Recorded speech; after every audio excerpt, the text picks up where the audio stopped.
ሮሜ ምዕራፍ 2 ስለዚህ አንተ የምትፈርድ ሰው ሆይ የምታመካኘው የለህም፣ በሌላው በምትፈርድበት ነገር ራስህን ትኰንናለህና። አንተው ፈራጁ እነዚያን ታደርጋለህና፣ እንደዚህም በሚያደርጉት ላይ የእግዚአብሔር ፍርድ እውነተኛ እንደሆነ እናውቃለን። አንተም እንደዚህ በሚያደርጉ የምትፈርድ ያንን የምታደርግ ሰው ሆይ አንተ ከእግዚአብሔር ፍርድ የምታመልጥ ይመስልሃልን? ወይስ የእግዚአብሔር ቸርነት ወደ ንስሐ እንዲመራ ሳታውቅ የቸርነቱንና የመቻሉን የትዕግሥቱንም ባለጠግነት ትንቃለህን? ነገር ግን እንደ ጥንካሬህና ንስሐ እንደማይገባ ልብህ የእግዚአብሔር ቅን ፍርድ በሚገለጥበት በቍጣው ቀን ቍጣን በራስህ ላይ ታከማቻለህ። እርሱ ለእያንዳንዱ እንደ ሥራው ያስረክበዋል። በበጎ ሥራ በመጽናት ምስጋናንና ክብርን የማይጠፋውንም ሕይወት ለሚፈልጉ የዘላለምን ሕይወት ይሰጣቸዋል። ለዓመፃ በሚታዘዙ እንጂ ለእውነት በማይታዘዙትና በአድመኞች ላይ ግን ቍጣና መቅሠፍት ይሆንባቸዋል።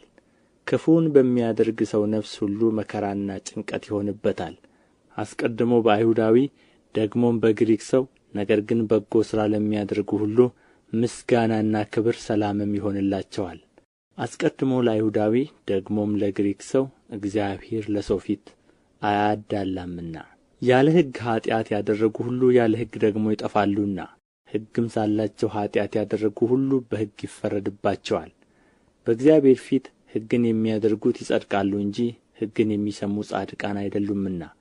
ሕግ የሌላቸው አሕዛብ ከባሕርያቸው የሕግን ትእዛዝ ሲያደርጉ እነዚያ ሕግ ባይኖራቸው እንኳ ለራሳቸው ሕግ ናቸውና፣ እነርሱም ሕሊናቸው ሲመሰክርላቸው አሳባቸውም እርስ በርሳቸው ሲካሰስ ወይም ሲያመካኝ በልባቸው የተጻፈውን የሕግ ሥራ ያሳያሉ።